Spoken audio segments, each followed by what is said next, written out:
대해서 필요한 정보에 대해서 한 번에 좀 말씀드리도록 하겠습니다. 첫 번째, 이혼 및 위자료에 대해서 말씀드리겠습니다. 지금 저번에 말씀드렸듯이 이혼 소송하느냐, 협의 이혼을 하느냐는 여기 보이시는 이혼, 위자료, 재산분할, 친권, 양육권, 양육비 이 쟁점 중에 하나라도 협의가 되지 않으면 이혼 소송을 하시는 것이 맞고, 모든 것이 합의가 됐다면 그러면은 이제 뭐 협의 이혼을 하시는 것이 맞습니다. 그런데 지금 이제 오늘 말씀드릴 부분은 이혼 및 위자료 영역입니다. 먼저 이혼부터 말씀을 드리면, 내가 이혼을 원하고 배우자도 이혼을 원한다. 그러면은 이혼의 의사에는 합치가 된 거예요. 그러면은 더 이상 이혼에 대한 부분은 쟁점이 아닙니다. 뭐 위자료는 쟁점이 될 수가 있어도. 하지만은 이제 나는 이혼을 원하는데 상대방이 이혼을 원치 않는다. 내지는 상대방은 이혼을 원하지만 나는 이혼을 원치 않는다. 이것이 이혼에 대한 쟁점입니다. 그러면 이제 부부가 두 사람 중에 한 사람이 이혼을 원하는데, 한 사람은 이혼을 원하고 한 사람은 이혼을 원치 않을 때, 과연 어떤 경우에 이혼을 원하는 사람이 이혼 청구를 했을 때 이혼이 인정을 해주느냐, 법원에서.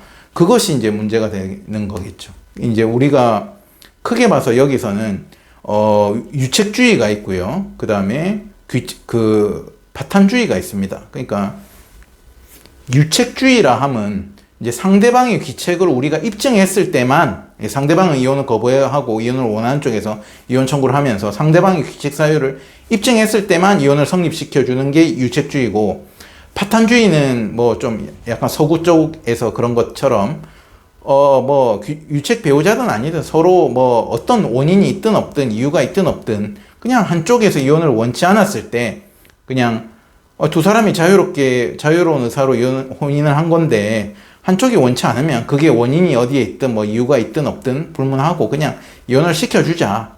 이게 좀 파탄주의라 보시면 됩니다.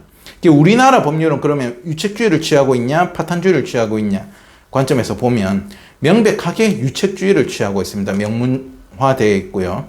그렇기 때문에 우리는 원칙적으로는 상대방이 이제 이혼의 동의를 안 해줄 때는 상대방의 귀책 사유를 입증해야 됩니다. 그러면 상대방의 귀책 사유라면 뭐가 있냐? 가장 흔한 게 이제 부정행위, 뭐 폭력, 폭언, 뭐 이런 것들이 있겠죠. 그리고 거기에서는 규정이 딱 이렇게, 딱 제한적이지는 않습니다. 예를 들어서 어떤 경우에든 판사가 봤을 때, 이런 사유가 있다면 상대방이 이혼을 거부하더라도 이혼을 허용해 주는 게 맞다. 그러니까, 즉, 혼인을 더 이상 이어갈 수 없는 중대한 사유, 이렇게 규정이 되어 있는데, 뭐 그런 사유가 주관적이잖아요. 그러니까 판사가 봤을 때 이 정도 입증되는 사유라면 이혼을 허용해 주는 것이 맞다. 상대방이 거부하더라도 그런 사유가 있어도 이혼이 됩니다. 그리고 이혼을 청구할 때는 꼭 그 배우자의 과실이 아니고 잘못이 아니고 배우자의 직계 존속의, 그러니까 쉽게 말해서 시부모님이나 내지는 처가댁에서 자신한테 부당한 대우를 한 것도 이혼 청구의 사유가 됩니다. 입증만 되면. 근데 예를 들어서 잘 생각을 해보세요. 시댁에서 나한테 부당한 대우를 했어요. 남편은 나한테 특히 남편에 대해서는 특별한 문제는 없어요. 그런 경우에는 이혼 청구의 사유는 되지만 남편에 대한 위자료는 인정되기가 조금 어렵습니다. 왜냐하면 남편의 잘못은 아니니까요. 위자료는 상대방의 잘못에 대한 정신적 손해배상을 청구하는 부분이니까 그런 부분이 있다.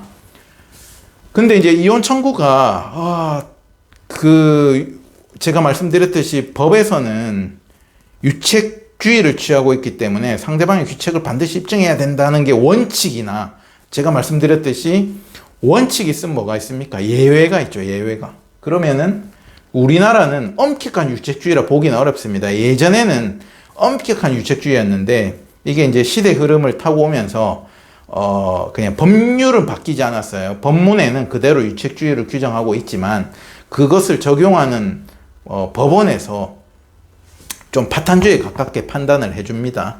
예를 들어서 10년, 20년 떨어져 산 부부가 있다. 근데 일방이 이혼 청구를 했다. 근데 떨어져 살았는데 그냥 단순히 성격 차이 때문에 내지는 뭐 그냥 협의해가지고 뭐 별걸 하기로 했기 때문에 떨어져 살았다. 근데 한쪽이 이제 이혼을 원했을 때 규칙주의적 관점에서 보면은 상대방이 특별하게 잘못한 건 없잖아요. 서로 협의해서 떨어져 살았죠. 그럼 그냥 혼인관계가 현재 파탄돼 있죠. 파탄주의적 관점이죠. 하지만 이제 법원에서는 이런 경우에도 좀 이혼을 많이 허용을 해줍니다. 인정을 해주고, 그렇기 때문에 이제 법원이 실무를 적용함에 있어서는 파탄주의로 많이 넘어와 있다. 그렇기 때문에 상대방 배우자가, 배우자의 귀책을 내가 명백하게 입증 못했다고 해서, 이혼이 안 되느냐, 꼭 그렇지 않습니다. 그렇기 때문에 내가 이혼을 원할 때는 좀 가급적이면은 상대방이 거부하고 이럴 때는 좀 변호사 상담을 먼저 받아보시는 것이 좋아요.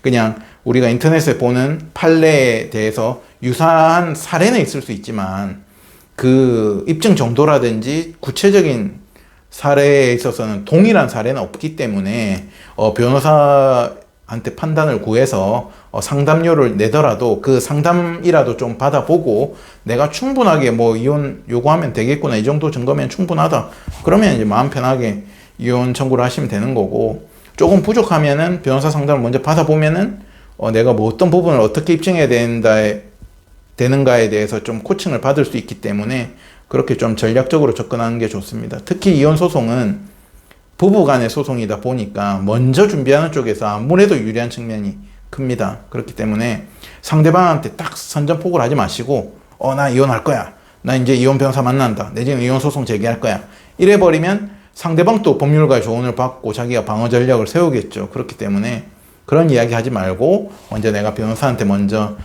속마음을 털어놓고 이 정도 입증 증거가 있는데 충분하겠는지를 판단을 구해보시는 것이 가장 현명한 방법이라 하겠습니다. 그러면 상대방의 규책 사유, 그게 뭐가 됐든 간에 내가 입증을 해냈다. 그러면은 그게 내가 상대방이 이혼을 거부하더라도 딱 이혼을 할 수 있다, 없다 판단은 그렇게 해서 판단을 받으시면 되고, 그 규칙성이 상대방 더 강해가지고 상대방으로부터 내가 위자료까지 받아야 될 사유인지도 판단을 받아보셔야 돼요. 그러면은 예를 들어서 뭐 당연히 바람을 폈다, 그런 경우에는 당연히 이혼 청구도 상대방이 바람을 폈다 그러면 이혼 청구도 인정이 될 거고 위자료도 당연히 인정이 되겠죠. 그죠? 증거가 있다면 그렇고. 근데 이제 이혼 청구가 기각이 되는 경우에 대해서 잘 아셔야 되는 게, 기각이 되는 경우가 유책 배우자, 예를 들어서 내가 바람을 폈어요. 내가 바람 폈는데 이혼을 하고 싶어. 그래서 소를 제기했을 때는 이혼 청구가 아까 제가 말씀드린 대로 법원이 그냥 파탄주의적으로 넘어왔으니까 수월하게 이혼을 해주는 게 아니고 그때는 매우 엄격하게 상대방 유책성을 따집니다. 그렇기 때문에 그때는 이혼이 기각될, 유책 배우자가 제기한 이혼 청구는 기각될 가능성이 매우 높다. 다만 그 경우에도 내가 바람 폈는데 이혼하고 싶어서 이혼 소송을 제기했어요. 근데 배우자도 나도 너랑 살기 싫어, 그래서 이혼 동의가 되면은 이혼의 영역은 넘어가는 거예요. 내가 위자료를 줘야 될 수는 있겠지만 더 이상 이혼이 되냐 마냐 그건 쟁점이 안 된다. 왜냐하면 상대방이 이혼을 동의했기 때문에. 근데 이혼을 내가 유책 배우자인데 상대방이 이혼을 동의 안 했다면, 그래서 이혼 청구를 내가 해서 받아내야 되는 입장이라면 매우 가능성이 낮을 수 있어요. 그렇기 때문에 이 부분도 변호사랑 좀 상담을 해보고, 상대방, 이 경우에는 내가 유책 배우자, 바람핀 유책 배우자일 때는 상대방이 나한테 조금 폭력을 했다든지 이 정도 증거가 있어도 법원에서 매우 엄격하게 보기 때문에 이혼 청구가 기각될 수 있습니다. 그렇기 때문에 그 경우에는 변호사와 좀 면밀하게 상담을 해보고 경험이 많은 변호사의 도움을 받는 것이 중요합니다. 자, 그러면 이혼의 영역이 넘어가서 이제 상대방 귀책 사유가 위자료까지 지급될 정도다 하면은 이제 위자료 청구도 같이 하는 게 뭐 통상이죠. 근데 대표적인 사례가 위자료 뭐 이혼 청구하고 대표적인 사례가 부정행위가 있죠. 그러면 이 부정행위의 입증에 대해서는 어떻게 보시냐면, 부정행위는 부정행위의 기간, 어느 정도까지 입증이 됐느냐. 여기서 민법에서 말하는 부정행위는 매우 폭넓게 봐요. 그래서 뭐 서로 사랑해라는 문자가 하나가 있다든지 그냥 손잡고 걸어가는 장면이 하나가 있다든지 그 정도만 해도 부정행위는 인정이 됩니다. 다만 그 정도밖에 입증이 없다면 부정행위 인정이 되지만 위자료 금액이 좀 낮게 인정이 된다라고 보시면 되고, 뭐 만난 기간이 상당하다는 게 입증이 됐다거나 두 사람이 뭐 모텔을 들락거린 내역, 뭐 모텔 결제 내역이라든지 서로 카톡 메시지에서 뭐 어젯밤 좋았다 이런 이제 성관계를 유추할 수 있는 성관계까지 입증이 되는 증거가 있다면 그러면은 위자료 금액도 상당히 올라갑니다. 근데 이제 부정행위로 이렇게 좀 명백히 입증이 됐을 때 위자료 금액이 얼마나 인정이 되냐, 이게 좀 서울하고 타 지방하고 또 그냥 도시하고 또 시골하고 조금 금액이 달라요. 그래서 서울은 조금 위자료 금액이 더 인정을 해주는 측면이 있고, 부산 같은 경우를 예를 들어서 보면, 부산 같은 경우에는 보통 이제 통상적으로 이 정도면 충분히 부정행위가 입증이 됐다, 이 정도 수준에서는 보통 2천만 원 정도 인정이 된다. 상간자와 그 배우자가 연대해서 인정되는 금액이 2천에서 많으면 3천까지도 인정은 될 수는 있습니다. 근데 3천도 조금 드물어요. 이게 부산이다 보면은 3천까지도 조금 드물고, 제가 제일 많이 받아낸 건 5천만 원까지도 받아냈지만 그건 또 그 나름의 특수한 사정을 다 입증을 해내서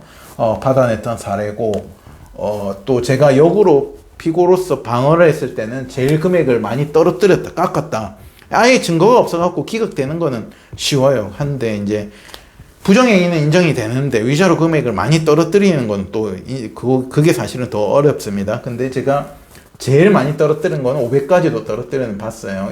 그때는 부산은 아니었고 수도권이었는데 그 소송에서 이제 500만 원까지는 떨어뜨렸다. 하지만은 이렇게 이제 이례적으로 적게 나온 금액이라든지 이례적으로 많이 5천만 원까지 나온 금액을 일반화 시켜서 볼 수는 없고, 일반화 시켜서 봤을 때는 한 2천만 원, 1,500에서 한 2천 사이가 제일 많은 수준이다. 근데 이것도 이제 아까 제가 말씀드린 대로 부정행위를 할 때 똑같이 입증을 해도 그것을 포인트를 잘 잡아서 기간이라든지 성관계라든지 뭐 좀 악질적인 면이라든지 뭐 내지는 그런 것들을 잘 부각시키는 변론을 했을 때 조금 금액이 왔다 갔다 하는 측면이 있습니다. 그걸 제대로 캐치를 못하고 부각을 못하면 금액이 뭐 잘 받을 수 있는데도 좀 떨어지는 경우가 있고요. 하지만 전체적으로 이혼 소송을 봤을 때는 위자료 금액이 보시다시피 그렇게 충분하지가 않아요. 우리나라 판결 자체가 그렇습니다. 그래서 전체 소송에서는 금액적으로는 제일 문제가 되는 게 재산분할, 그리고 오히려 양육비 이런 것들이 더 큰 금액을 차지하고 있고, 위자료 영역은 사실 큰 금액을 차지하는 영역은 아닙니다. 하지만 이제 당사자들 간에서는 그 부분에 대해서 가장 감정적인 면이 있기 때문에 가장 중요하게 생각하는 측면이 있다. 그리고 이제 폭력이 있다고 가정을 해봅시다. 폭력에 대해서 입증을 했다. 그러면 폭력에 대해서 입증하는 사례는 주로 보면은 뭐 경찰에 신고한 내역, 진단서 받은 내역, 더 나아가서는 뭐 신고해가지고 가사처분까지 받은 사람, 뭐 접근금지 처분, 배우자에 대해서 그렇게 해서 받은 내역, 내지는 이 정도 증거가 아니더라도 뭐 자녀들의 사실 확인, 뭐 이런 걸로 해서 폭력을 입증했다. 그러면 폭력도 아까 제가 말씀드린 대로 어느 정도 수준이냐, 열받아서 그냥 한 대 딱 때린 정도냐, 내지는 뭐 피가 철철 나는 정도냐, 또 그 횟수가 뭐 술만 먹고 뭐 한 달에 뭐 몇 번씩 몇십 년간 반복됐냐, 그러면은 뭐 그 위자료 금액이 뭐 정말로 많이 나올 수도 있겠죠. 하지만 그래도 여러분들이 생각하시는 예상치만큼은 안 됩니다. 위자료 영역이 조금 전체적으로 금액이 낮은 영역이다. 그래서 아까 제가 말씀드린 대로 한 30년을 내가 맞고 살았다, 뭐 그게 아주 심하다, 그렇게 했을 때야 뭐 4, 5천만 원 정도 나오면 아주 이례적으로 많이 나왔다로 볼 수가 있고, 일반적으로 뭐 때려서 병원 가고 상해 있고 그게 뭐 횟수가 한 10회 정도 되고 그랬을 때는 뭐 그것도 아까 요 위자료 정도로 2, 3천만 원. 근데 횟수가 일회성이라든지 뭐 때린 정도가 그냥 뭐 상처가 날 정도는 아니라든지 그래 버리면 뭐 500에서 1000만 원을 왔다 갔다 할 수도 있습니다. 그리고 그 정도 금액에서는 다른 영역이 소송 과정에서 재산 분할이 쟁점이 되거나 하면은 위자료가 조금 묻혀서 정리가 되는 경우도 많습니다. 그래서 그런 부분을 변호사 상담을 통해서 내가 어느 정도 받을 수가 있다, 이런 것들을 잘 준비하시는 것이 좋습니다. 오늘은 이혼하고 위자료, 상대방 귀책 부분에 대해서 말씀드렸고, 다음에는 재산 분할 영역, 재산 분할이 제일 크고 중요하기 때문에 다음에는 재산 분할 영역에 대해서 말씀드리도록 하겠습니다. 감사합니다.